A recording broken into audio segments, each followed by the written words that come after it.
The story begins on the planet Krypton, where Supergirl's mom is shouting they need to go to the rocket. Yet Kara is hesitating to leave without her parents, but the father insists that she must do it.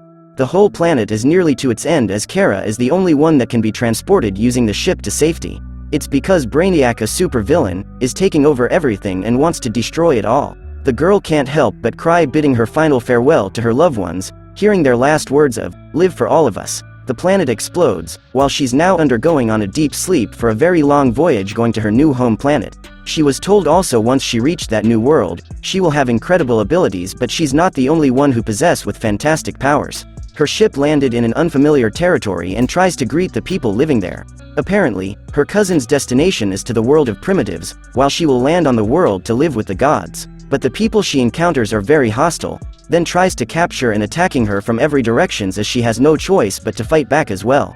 She non-stop releases her laser eyes to all those who oppose her. Meanwhile on Earth, people suffer from an anti-life virus that eradicated so many.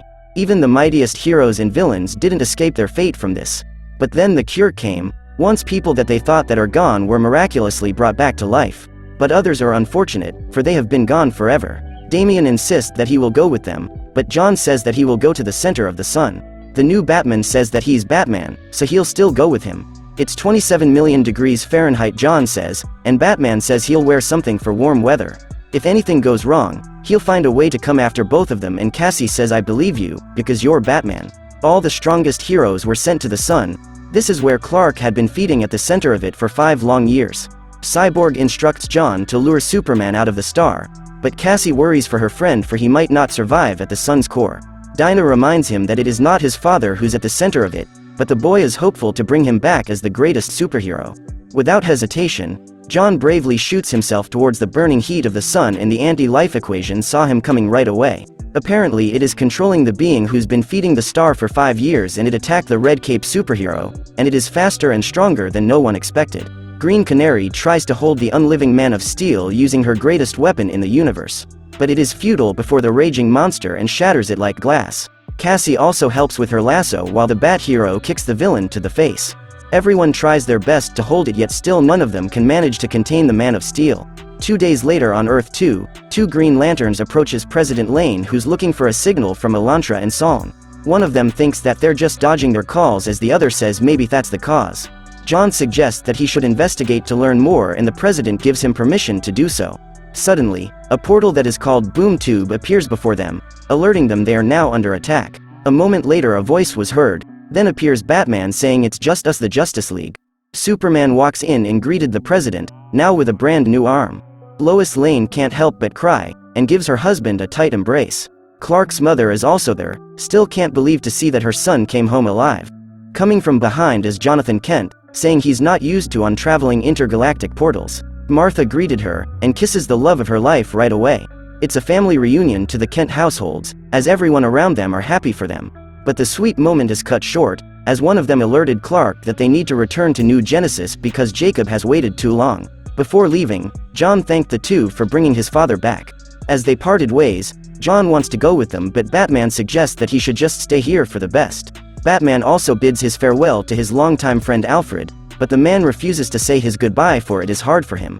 It is then revealed that Damian is now replacing Batman, and Alfred says he didn't have a choice before but to pull the trigger, when Bruce got infected with the anti-life virus. The next day, Brainiac's probes commence with their global attack to Earth 2. Jessica right away alerted everyone using her ring, while John and Clark are now engaging with the defense.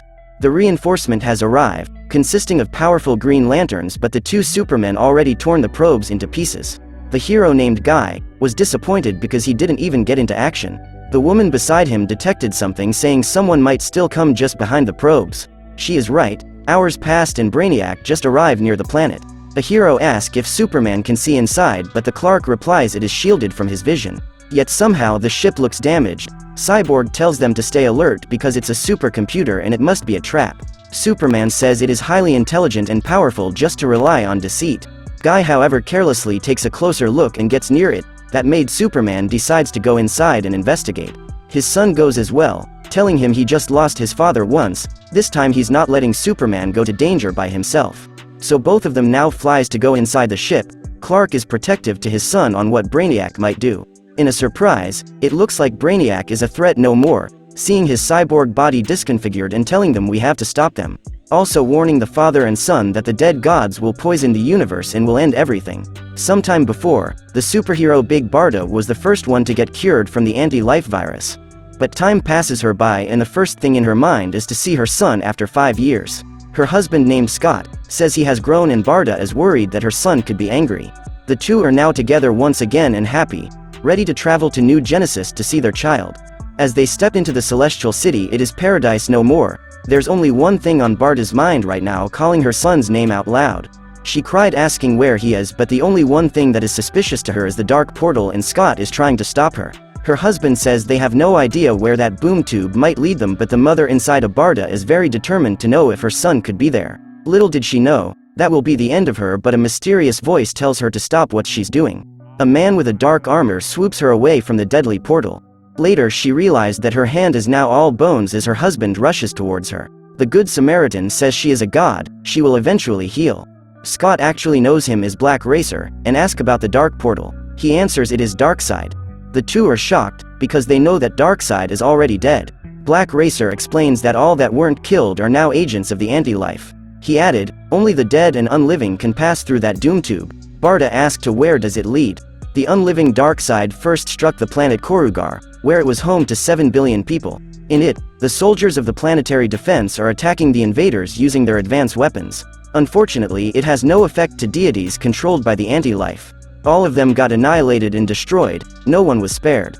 Their signal of cry for help, however, reaches Warlord, a planetoid of destruction floating through space. Inside it is Korugar's most infamous citizen Thal Sinistro, who heard the signal. He is also surrounded by the Yellow Lanterns, who is somewhat also afraid of the threat.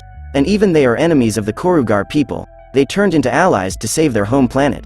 Back to Earth 2, Guy tells Superman he can't be serious of working with Brainiac, after he destroyed so many planets. But it made him think twice, because the purpose of it all is to put an end on a mass intergalactic genocide. Clark defended the villain that he is right, saving everyone must come first. Brainiac understands the distrust among the comrade heroes and gives them an artifact to show his good faith. He explains that it is called Kandor, the last surviving city of Krypton. Batman also is hesitant of Brainiac helping them, but the villain says that he collects knowledge. If the universe dies, knowledge dies with it. He tells them that unliving darkseid tore his cyborg body apart and he barely managed to escape the attack. They must now halt them or the undead gods will spread the anti-life equation across the stars, and that the universe will finally end.